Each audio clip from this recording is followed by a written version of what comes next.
guys, this is Dee, and yes, I'm back again. So, as you know, I'm starting a new series called New Life, New Me. And the premise of this series is I'm going to take a look at my business plans, my health issues, and my weight loss concerns. About I want to say about 2 months ago, I issued myself a challenge and then I ended up in the hospital. And once I ended up in the hospital, I lost momentum. I wanted to get out, walk, and, just do different things to kind of boost my energy and to add some life into my life. And it didn't work out. So I am I'm gonna reengage. I'm not gonna give up because the one thing that I noticed about life is no matter how bad things are, you're never truly a loser until you give up. And I'm not giving up. So one other thing that kind of crossed my mind is the fact that um, I actually have a lot of things that have gone on kind of in my life, which sort of brought me to this point. And I don't like to blame people for my mistakes. I don't ever like to try to hide behind someone else because that to me that's not productive. That really doesn't help you when you hide behind others. But in coming to a realization about what's going on in your life, sometimes you have to be like brutally honest and you have to accept the things that went wrong as well as the things that are going right. Um, yes, my health was in a very serious decline, and because my health was in a very serious decline, it was kind of like a domino effect. There were like a series of events that happened all at the same time. Um, my health was bad. I ended up having to leave my job. After I left my job and I started having all these health issues, not knowing what was going on, the next thing that happened was that my husband and I separated and we eventually got divorced. And it was like probably one of the worst times in my life for something like that to happen. I'll never forget, I was laying on a cold table getting some injections in my hips. And when I say it hurt so bad, I was just crying like a baby. The only thing that kept going through my mind when I was getting those injections was that I shouldn't be here by myself. There should be someone by my side. Why am I here getting these injections by myself, when I desperately need somebody, there was nobody there. And when I tell you that is probably one of the worst feelings in the world, that was one of the worst feelings in the world. To be laying on a cold, hard table and for someone to be basically jamming something into your into the part of your body that hurts the most.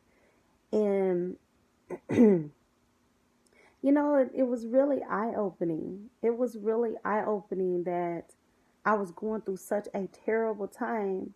My husband wasn't there, nobody was there. It was just me.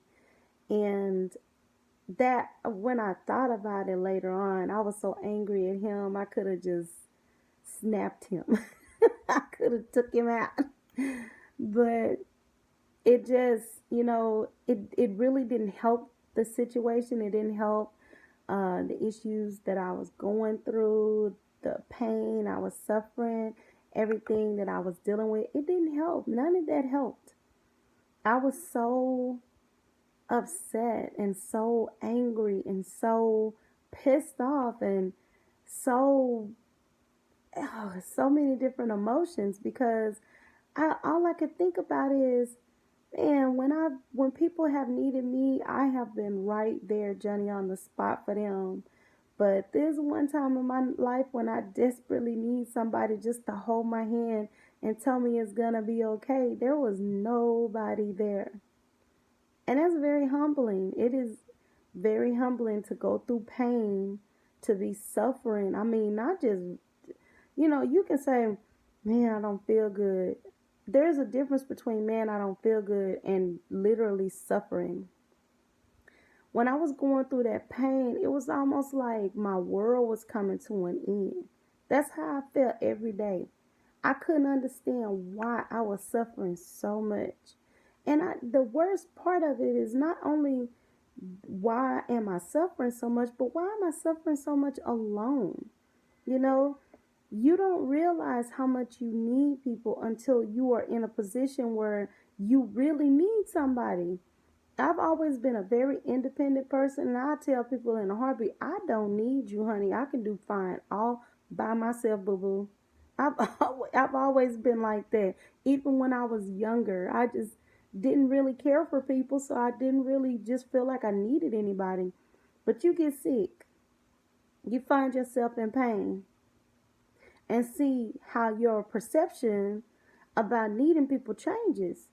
Because when you are down and you are not 100%, you need someone. You need someone. And that came, it's almost like God told me, you going to come out of this old stubbornness you got, because you walk around here like you Billy Bad, but and you think you got it. But what you don't understand is there are times in your life when you need people. And that was something I had to come to a realization of. It's hard for me though. I've always been real independent, and I've always been the person that really kind of like help everybody else or be there for everybody else or whatever. But when you have to come to a realization that you need people and that you have to, um, you have to reach out to people. God created us to interact with one another. And if we're not interacting with one another, it's a weird and strange existence. I often feel like I'm in jail. And I've never been to jail ever. I've never been incarcerated. But I began to feel like I was in prison because when you separate yourself from others and you don't have human interaction, one thing I can say, I thank God that I have children, because if I didn't have children, I would have probably gone crazy a long time ago. People don't understand, we were not created to be alone. We were created to touch and interact with somebody, you know. And I know it's hard because people don't love each other like they used to. I mean, used to, there was a love for one another. People in the community would wrap their arms around you and they were there for you. But people are so selfish and hateful now, you're kind of scared to interact with them because you don't know what's going to happen if you do. You're almost like, man, I don't know. I might be better off being in jail in this house by myself. Because you try to befriend somebody or try to get close to somebody and they might get you. So it's like, what people don't understand is when you're living a life of pain and you're going through all these different changes and stuff like that, there are so many things that come to mind. There are so many things you think about, and there are so many things you come to a realization of. Life is not easy. There's nothing easy about life. It's worse when you're suffering. When you are suffering because you are in pain, constant pain, you wake up in pain, you go to sleep in pain, and you're in pain all throughout the day, it's much, much worse. But what makes it more, I would say, more, what makes it even more worse than that is when you're going through it alone. Suffering all alone with no one to talk to, no one to tell how you feel, no one to give you a hug, no one to tell you it's going to be okay. See, I've always been one of those type of people who act like I'm so tough and strong because I had to. When I was raising my kids, I had to be tough and strong for my children. But I'm also very old fashioned, and I believe in the whole institution of marriage. I believe in the structure of the family. So I believe in the whole wife as a helpmeet, wife take care of the, watch the kids and instruct the kids. Husband is the disciplinary, the disciplinarian. I believe in all of that. And I know some people say, oh, that's old fashioned, that's old school, yeah, yeah, yeah. But, that's your opinion. This is my opinion. I believe on how the Bible situated the family. I believe that's the strongest essence of how a family should be, implemented. But that's my belief. And so I'm one of those type people. I love the idea of leaning on a strong male, leaning on someone. So when you don't have that, it's difficult. It can be kind of like, man, what am I gonna do?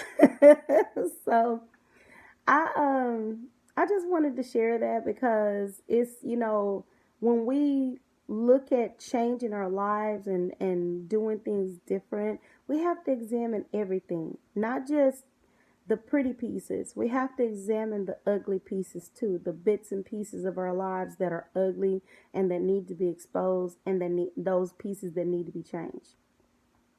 This is D with my new episode, my new series, New Life, New Me, with ICAM TV, or Indie Creative Arts Media TV. Thank you so much for stopping by. Please don't forget to like, share, and subscribe, and also leave your comments in the comments section. Thank you so much for stopping by. And remember, guys, keep your eyes open and your ears sharp. See you later, guys. Bye.